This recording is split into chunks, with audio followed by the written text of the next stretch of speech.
എല്ലാ പ്രിയ സുഹൃത്തുക്കൾക്കും പുതിയൊരു വീഡിയോയിലേക്ക് ഹാർദവമായ സ്വാഗതം. നമ്മുടെ പ്രധാന വിഷയത്തിലേക്ക് കിടക്കുന്നതിന് മുമ്പേ എല്ലാ ദിവസവും എല്ലാ വീഡിയോയിലും എല്ലായ്പ്പോഴും പറയുന്നത് തന്നെ നമ്മുടെ വീഡിയോ കാണുന്ന നിങ്ങൾ ആരെങ്കിലുമൊക്കെ സബ്സ്ക്രൈബ് ചെയ്യാതെയാണ് കണ്ടുകൊണ്ടിരിക്കുന്നെങ്കിൽ ഇടം വരെ നോക്കേണ്ട സബ്സ്ക്രൈബ് ബട്ടൺ നോക്കിയിട്ട് പ്ലക്കിനെ ഒരു ക്ലിക്ക് വെച്ച് കൊടുക്കുക. ഇപ്പോഴും മുന്നോട്ടുള്ള യാത്രയിൽ എനിക്ക് നിങ്ങളുടെ സഹായം തീർച്ചയായിട്ടും ആവശ്യമാണ്.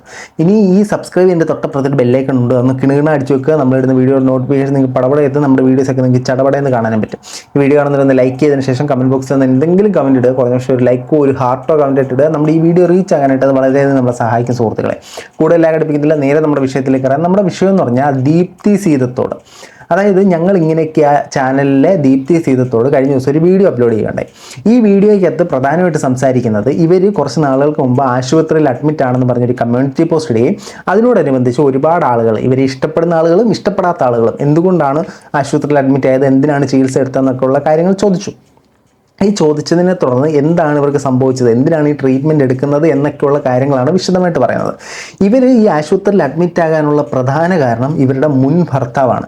ഈ മുൻ ഭർത്താവിൽ നിന്നും കുറച്ച് കൈപ്പേറിയ അനുഭവങ്ങൾ നേടുകയും ആ കൈപ്പേറിയ അനുഭവത്തിൻ്റെ ഒരു ഭാഗമായിട്ടാണ് ഇപ്പോൾ ആശുപത്രിവാസത്തിലേക്ക് പോകേണ്ടി വന്നതെന്നുമാണ് ഈ വീഡിയോയിൽ പറയുന്നത്. അപ്പോൾ മുൻ ഭർത്താവിൽ നിന്ന് ലഭിച്ച മധുരമേറിയ കൈപ്പേറിയ അനുഭവങ്ങൾ എന്തൊക്കെയാണെന്ന് നമുക്കൊന്ന് കേട്ടു തുടങ്ങാം.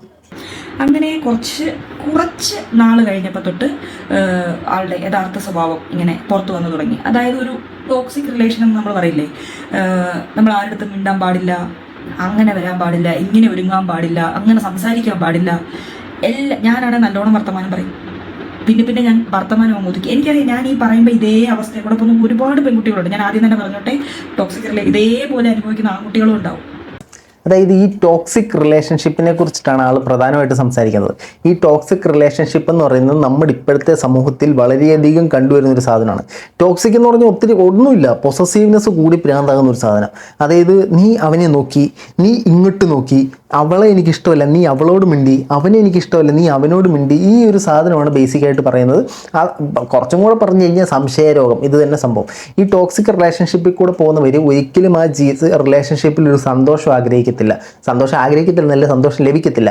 അവരാഗ്രഹിക്കുന്ന ഒന്നും പക്ഷേ സങ്കടവും വിഷമങ്ങളും വേദനകളും അങ്ങനത്തെ ഒരു അനുഭവങ്ങളായിരിക്കും ഇവർക്ക് ഓർത്തെടുക്കാൻ സാധിക്കുന്നത്. പ്രധാനമായി പറഞ്ഞ് കൈപ്പുള്ള ഓർമ്മകൾ മാത്രമായിരിക്കും അതിലുണ്ടാകുന്നത്. പൊസസീവ്നെസ് കൂടി പ്രാന്താകുന്നതിലും നല്ലത് നമ്മുടെ പാർട്ട്ണറിനെ അല്ലെങ്കിൽ നമ്മൾ പ്രേമിക്കുന്ന ആളെ നിങ്ങൾ കുറച്ച് ആത്മാർത്ഥമായിട്ട് വിശ്വസിക്കുമ്പോഴത്തേന് ഈ പകുതി പ്രശ്നങ്ങൾ ഇല്ലാതാവും. ഈ ടോക്സിസിറ്റി എന്ന് പറയുന്നത് നമ്മുടെ ഒരു ക്യാരക്ടറാണ്. അതിനെ ബോധപൂർവമായിട്ട് നമ്മൾ മാറ്റിയെങ്കിലേ മാറ്റാൻ പറ്റുമെന്ന് മനസ്സിലാക്കുക. നല്ല രീതിയിൽ പൊസസീവായ പെൺകുട്ടികളാണ് ജീവിതത്തിൽ വരുന്നെങ്കിൽ വളരെ കഷ്ടപ്പെടുന്ന ആൺകുട്ടികളുണ്ട്. അതെനിക്ക് നേരിട്ട് അറിയാവുന്നവരുമുണ്ട്. ഞാൻ ആണുങ്ങളെ സപ്പോർട്ട് ചെയ്തില്ല എന്ന് പറയരുത്. ഞാൻ പറയുന്ന എൻ്റെ അനുഭവമാണ്. അപ്പോൾ എനിക്കറിയാവുന്ന കാര്യം മാത്രമേ എനിക്ക് പറയാൻ പറ്റൂ.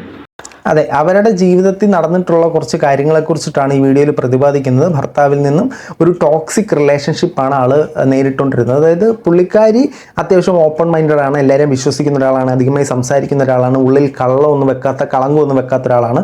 പക്ഷേ ഇതെല്ലാം ഈ ഭർത്താവ് വേറൊരു തരത്തിലാണ് എടുത്തതെന്നാണ് പറയുന്നത്. ഈ വിഷയം ഞാൻ എടുക്കാനുള്ള കാരണം ഇതുപോലത്തെ ഒത്തിരി റിലേഷൻഷിപ്പ് നമ്മുടെ ചുറ്റുമുണ്ട്. അപ്പോൾ ബാക്കിയും കൂടെ കേൾക്കാം.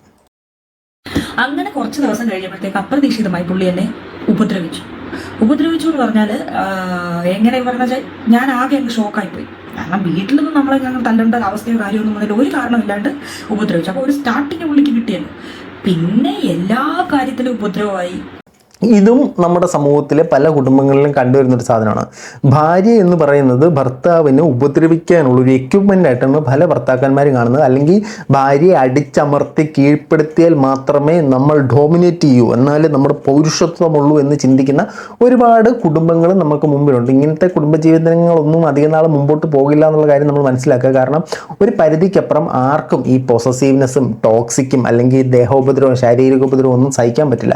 അവർ നിങ്ങളോട് ഇഷ്ടത്തിൻ്റെ പേരിൽ ഓപ്പോസിറ്റ് പാർട്ട്ണർ നിൽക്കുമ്പോഴത്തേനും നമ്മൾ വീണ്ടും ഇറിറ്റേറ്റ് ചെയ്തുകൊണ്ടിരുന്നു കഴിഞ്ഞാൽ അവർക്കത് ഇത് ഈ ഒരു മുട്ടത്തോടിനകത്ത് നമ്മൾ പിടിച്ചിട്ടൊരു കിളിയെ ഇട്ട് കഴിഞ്ഞാൽ ആ കിളിയെ മുട്ടത്തോട് പൊട്ടിച്ച് പുറത്തു വരണമെന്നേ ആഗ്രഹിക്കത്തുള്ളൂ. അപ്പോൾ നമ്മൾ കേട്ടിട്ടില്ലേ, കാഞ്ചന ബന്ധന കൂട്ടിലാണെങ്കിലും സ്വാതന്ത്ര്യം ആണ് എല്ലാവർക്കും വേണ്ടത്. അപ്പോൾ നമ്മൾ ബേസിക്കലി ട്രസ്റ്റ് ഇല്ലായ്മയാണ് ഇതിൻ്റെ പ്രശ്നം. ഈ ട്രസ്റ്റ് ഒരുപാട് കൊടുക്കുന്നത് കൊണ്ട് മിസ്യൂസ് ചെയ്യുന്ന ആളുകളുണ്ട് കേട്ടോ, അത് നമ്മൾ പറയുന്നു. അപ്പോൾ രണ്ടും ഓവറായി കഴിഞ്ഞ പ്രശ്നമാണ്.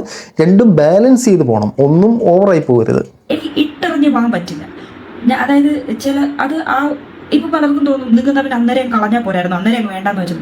എനിക്കതിനുള്ള ധൈര്യവും ഇല്ലായിരുന്നു, എനിക്കൊരു തരം സഹതാപമായിരുന്നു. പിന്നെ എനിക്ക് ഒന്നെന്ന് പറഞ്ഞാൽ നമ്മൾ ആത്മാർത്ഥമായിട്ട് ഒരാളെ സ്നേഹിച്ചു കഴിഞ്ഞാൽ എത്രയൊക്കെയാന്ന് പറഞ്ഞാൽ എന്താ പറയുക, ഇവർ ഈ ടോക്സിക് റിലേഷൻ്റെ ഒരു പ്രധാന പ്രശ്നം എന്ന് പറഞ്ഞാൽ ഇവർ ഉപദ്രവിക്കും, വായി തോന്നി എല്ലാം പറയും. കുറേ കഴിയുമ്പോൾ ഉണ്ടല്ലോ കരഞ്ഞ് കാല് പിടിക്കുക, മാപ്പ് പറയുക, ഇങ്ങനെയുള്ള സംഭവം ഉണ്ടാവും.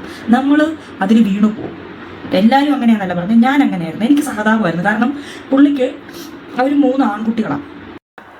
അത് നമുക്ക് ആവശ്യമില്ലാത്ത കാര്യമാണ്. നമ്മൾ പ്രധാന ഭാഗങ്ങൾ മാത്രമേ എടുക്കുന്നുള്ളൂ. നമ്മൾ ഇതിനകത്തെ പ്രധാന ഭാഗം എന്ന് പറഞ്ഞാൽ ഈ പുള്ളിക്കാരി ഭർത്താവിൽ നിന്ന് നേരിട്ട പ്രശ്നങ്ങളാണ്. കുറച്ചും കൂടെ വ്യക്തമായിട്ട് പറഞ്ഞാൽ നേരിട്ട ഗാർഹിക പീഡനങ്ങളെ കുറിച്ചാണ് സംസാരിക്കുന്നത്. ഈ ഒരു വീഡിയോയിൽ തന്നെ പുള്ളിക്കാരി എത്ര തവണ എന്നെ ഉപദ്രവിച്ചു, എന്നെ അടിച്ചു, എന്നെ ചവിട്ടി എന്ന് പറയുന്നത് നമ്മൾ നോക്കിക്കഴിഞ്ഞാൽ ഒരുപാട് തവണ ഉണ്ട്. അതായത് ആ സാധനം മെൻ്റലി അത്രയധികം അഫക്റ്റ് ചെയ്തിട്ടുണ്ട്. ഇത് ഇവരുടെ ജീവിതത്തിൽ നമ്മളിപ്പോൾ ചോറ് കലത്തിയിട്ട് വേവിച്ചിട്ട് എടുത്ത് നോക്കിയിട്ട് 2 ചോറെടുത്ത് ഞെക്കി നോക്കത്തില്ല, അതുപോലെയാണ് ഇതൊരു സാമ്പിൾ മാത്രമാണ്. ഇതുപോലത്തെ ഒരുപാട് കുടുംബങ്ങൾ നമുക്ക് ചുറ്റുമുണ്ട്. ഇവർക്കും അറിയാം ഇതുകൊണ്ടാണ് ഞങ്ങളുടെ കുടുംബത്തിൽ പ്രശ്നം ഉണ്ടാകുന്നുള്ളതെന്ന്. എന്നാലും ഈ സാധനമായിട്ട് മുന്നോട്ട് കടിച്ചു തൂങ്ങി പൊക്കോണ്ടിരിക്കും. ബാക്കി കൂടെ കേൾക്കാം. അങ്ങനെ തലയിറങ്ങി വീണു, ഛർദ്ദിച്ചു. എന്നെ നല്ലപോലെ ഒരു ദിവസം ചവിട്ടി അങ്ങ് ശരിയാക്കി. ചവിട്ടി ഭിത്തിക്കങ്ങ് ചേർത്ത്, വയറ്റിലും മേത്തൊക്കെ കുറേ അങ്ങ് ചവിട്ടി. എന്നിട്ട് അപ്പം എനിക്ക് ആദ്യത്തെ ചവിട്ട് കിട്ടുമ്പോഴേ തിരിച്ചൊരു ഒറ്റ ചാപ്പ് കൊടുത്തിരുന്നെങ്കിൽ പ്രശ്നം തീർന്നാൻ. അതായത് ചില ആളുകൾ ചിന്തിക്കും, ഞാൻ ഡോമിനേറ്റ് ചെയ്ത് നിൽക്കണം, ഞാനാണ് മുമ്പ് നിൽക്കേണ്ടത്, അവളെൻ്റെ താഴെയാണ്, അല്ല അവനെൻ്റെ താഴെയാണ്.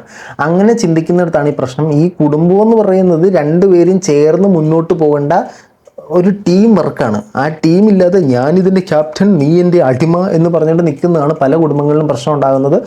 അത് പല ആളുകളും ഇതിൽ നിന്ന് ബ്രേക്ക് ചെയ്ത് വരാൻ പറ്റാത്തൊരവസ്ഥയാണ്. പല ആളുകളും ഇടം വലം ചിന്തിക്കാതെ ഇതൊരു കോംപ്രമൈസ് ആകാൻ ശ്രമിക്കാതെ പുറത്ത് വരാനുള്ളൊരു ശ്രമവും നടത്താറുണ്ട്. മേല് മൊത്തം ചതവും വേദനയൊക്കെയായി. എന്ത് ചെയ്തു എന്ന് വെച്ചാൽ ഞാൻ പിന്നെ വർക്ക് ചെയ്യണമല്ലോ, സ്കൂളിൽ പോകണമല്ലോ, ലീവ് എടുത്തിരിക്കാൻ പറ്റൂലല്ലോ. അപ്പോൾ ആളെന്ത് ചെയ്തു, എനിക്ക് പെയിൻ കില്ലർ തന്നു, വേദന മാറാൻ വേണ്ടി. മാപ്പൊക്കെ പറഞ്ഞു, പെയിൻ കില്ലർ തന്നു. പിന്നീട് ഇത് എന്ത് പറ്റിയെന്ന് പറഞ്ഞാൽ ഇതൊരു സ്ഥിര സംഭവമായി.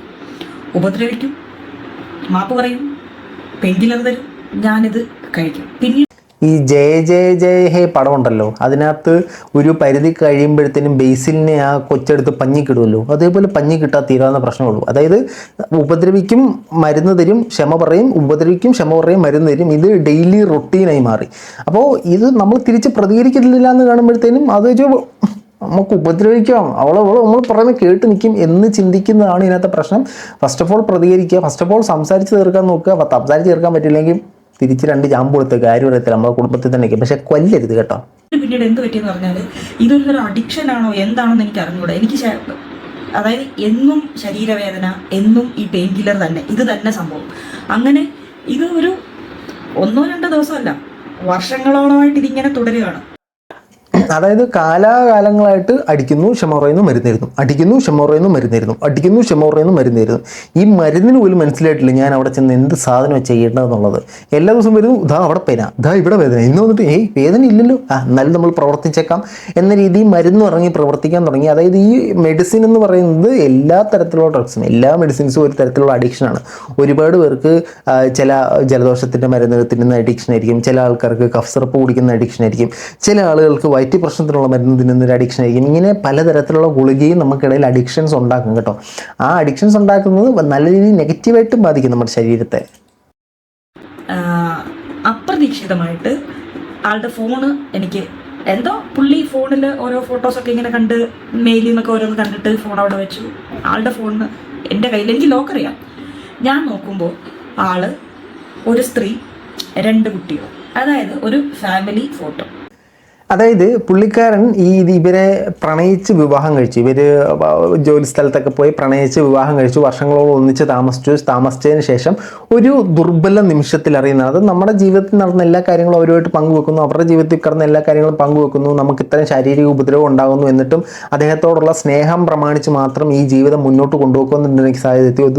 ഒരു ദിവസം അദ്ദേഹത്തിൻ്റെ ഫോൺ എടുത്ത് നോക്കുമ്പോഴത്തേനും അദ്ദേഹവും അദ്ദേഹത്തിൻ്റെ ഭാര്യയും അദ്ദേഹത്തിൻ്റെ 2 പിള്ളേരും നിൽക്കുന്ന ഒരു ഫോട്ടോ കാണുമ്പോഴത്തേനും ആ ഒരു ഭാര്യയുടെ മാനസിക അവസ്ഥ എന്താണെന്നുള്ളത് നമ്മൾ ചിന്തിച്ച് നോക്കണം, തകർന്നു പോകും. കാരണം അത്രയും വിശ്വസിച്ച് അല്ലെങ്കിൽ അത്രയും സ്നേഹിച്ചുകൊണ്ടായിരിക്കും ഇത്രയും ശാരീരിക ഉപദ്രവം കിട്ടിയിട്ടും അവരവിടെ പിടിച്ചു നിന്നത്. നമ്മളുടെ ഇപ്പോഴത്തെ തലമുറയിലെ ആൾക്കാരെ നോക്കുകയാണെങ്കിൽ എല്ലാവരും അല്ല കേട്ടോ, ഒരു പ്രശ്നം ഉണ്ടായിക്കഴിഞ്ഞാൽ അല്ലെങ്കിൽ ഒന്ന് മുഖം കടുപ്പിച്ചൊന്ന് നോക്കിക്കഴിഞ്ഞാൽ ഉടനെ എനിക്കിനി ഇവിടെ നിൽക്കാൻ പറ്റത്തില്ല, ഞാനിവിടെ നിൽക്കത്തില്ല എന്ന് പറഞ്ഞ് ഇറങ്ങി പോകുന്ന സ്ഥലത്ത് ഇത്രയധികം ശാരീരിക ഉപദ്രവങ്ങളെല്ലാം വാങ്ങിയിട്ടും അവിടെ കടിച്ചു തൂങ്ങി നിന്നിട്ടുണ്ടെങ്കിൽ അത് അദ്ദേഹത്തോടുള്ള സ്നേഹം കൊണ്ടാണ്. അത്തരത്തിൽ തൻ്റെ ജീവിതത്തിലുള്ള എല്ലാ മറയും നീക്കി സ്നേഹിക്കുമ്പോഴത്തേനും തിരിച്ചിങ്ങനൊരു അനുഭവം കിട്ടുമ്പോഴത്തേനും അത് വലിയൊരു ആഘാതം ഉണ്ടാക്കും.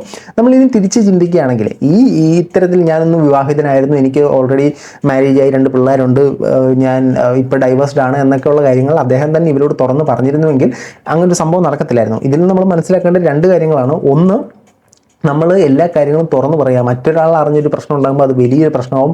ആ ഒരു ട്രസ്റ്റ് ബ്രേക്ക് ചെയ്ത് കഴിഞ്ഞാൽ അത് തിരിച്ച് റീബിൽഡ് ചെയ്യുക എന്നുള്ളത് വളരെ ബുദ്ധിമുട്ടുള്ള കാര്യമായിരിക്കും. ഇനി മറ്റൊരു കാര്യം നമ്മൾ മനസ്സിലാക്കേണ്ടത്, ഈ ഒരു റിലേഷൻഷിപ്പ് 2 പേരും സന്തോഷത്തോടെ വേണം മുന്നോട്ട് പോകാൻ.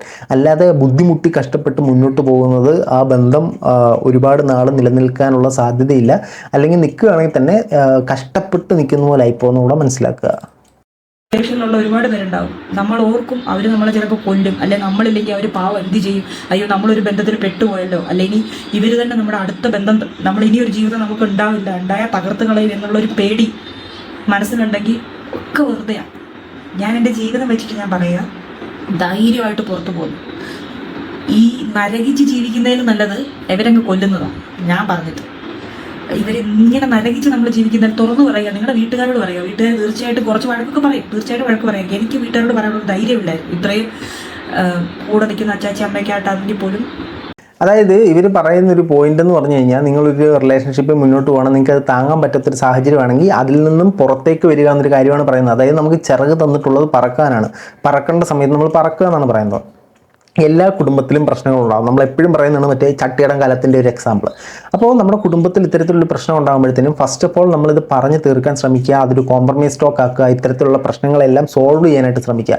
അത്തരത്തിൽ സോൾവ് ചെയ്യാൻ പറ്റിയില്ലെങ്കിൽ എന്തു നരക യാതന സഹിച്ചും ഞാൻ ഇവിടെ കടിച്ചു തൂങ്ങിക്കിടക്കും എന്ന് ചിന്തിക്കേണ്ട കാര്യമില്ല.